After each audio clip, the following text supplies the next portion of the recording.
Hi, and welcome to Talking Balls, your Monday roundup of the High Peaks football news. Hi, I'm Louise Bellicoso and this is Jason Chadwick. Right, well we're starting this week with New Mills, aren't we? We are. And the three great indicators of spring: the daffodils coming up, the birds in the trees, and Tony Hancock resigning. Again. But this time they're not asking him back, No, that's it now. He's gone for good. I think he's had his chance now, hasn't he? Well, of course they've been having a good season again, haven't they? They have, yeah. They've been doing quite well in the league, haven't they? And I think last week when they lost was the first time since September at home. Is that right? Or something like that. They've certainly had a great result, and they've had a good cup run as well this year, haven't they? Yeah, they have. So we've actually got a short interview with Tony. I think it's his first one since he actually quit.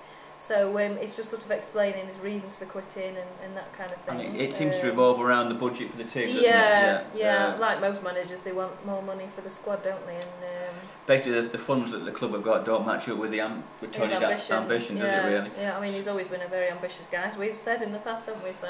And we'll play that in a second. We should also mention that after he left, they played at the weekend, didn't they? In the quarter-final of the Vodcat League Cup, which they won last year. Now it seems unfortunate that they might be out of that, mightn't they? Yeah, I mean they won, didn't they? They beat Abbey Hay 3-0. They did, but if rumours are to be believed, they may well not be progressing because, like you say, is an ineligible player. Yeah, apparently they played somebody who played for another team earlier in the competition, and unfortunately the guy scored for both teams in different rounds. So. Yeah, I mean the details are very sketchy at the moment on that, aren't they? So we're not quite sure what the full situation is. Nothing confirmed on that. No, we have been trying to confirm it, haven't we, this morning? But so far, as yet, we've not got any full details. So it sounds like they're bound to rights, doesn't it? Yeah, and obviously we will try and get you the full story in this week's paper. So keep an eye out for that one. Right, so let's play Tony's interview, and we'll go from there. I think I've took the club as far as I can.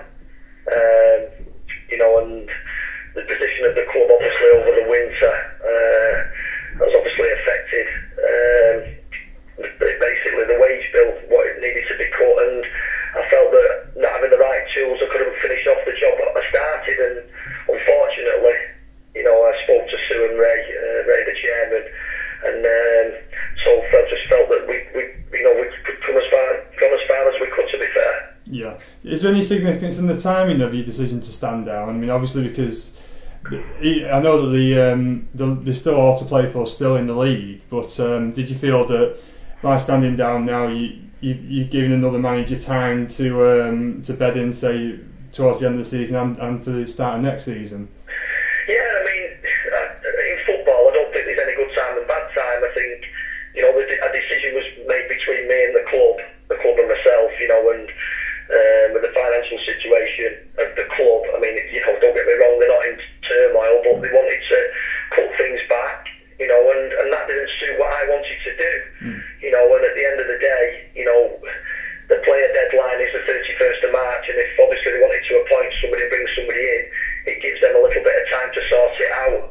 And not only that, I felt that I'm helping the club out, if you like, parting company, because I think keep winning is putting the club under pressure, and the pressure was getting a little bit too much for everybody, I think, and I think it was better that me and Paul walked away. Having turned the club round for 4 years, and as I said to you before, Jonathan, it's not an amateur club anymore, it's a semi-professional club, been put on the map by the chairman and Sue Hyde, and obviously myself and Kirky, and we've had a fantastic 4 years there, but some things have to come to an end. No regrets whatsoever. I don't do regrets, Jonathan. Everything I've done was positive, and sometimes it gets me into trouble being honest, but at the end of the day, Ray Cumberley brought me there to win trophies. We've won 4 trophies. We've put them on the map. Out of maybe 200 games off the top of my head, say 200 league games, we might have 140 of them, 150, which is not a bad statistic. So at the end of the day, the club have been on a roller coaster for 4 years, and I hope they've enjoyed it because I've enjoyed it. And winning football matches and winning trophies is what it's all about. It's not an hobby to me. I'm in it to win it, and Ray knew that. And obviously, the tools that he gave me over the 4 years, he got back in silverware, and that's what happens in football. When you employ Tony Hancock and Paul Kirk and Jonathan, if you want to win trophies, then you're getting the right two people, and New Mills have just found that out. Right, well, Tony's obviously a man of many qualities, yeah. but I don't think modesty is one of them, is it? No, I don't think so. full of bags of confidence, hasn't he?